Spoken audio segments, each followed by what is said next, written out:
Da parte di Mora Napoletana al suo amore, ciao Mora.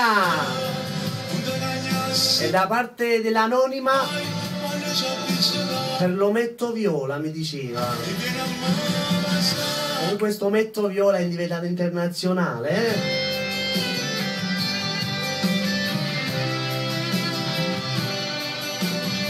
Radio Onda Verde ai 97 e 800 MHz.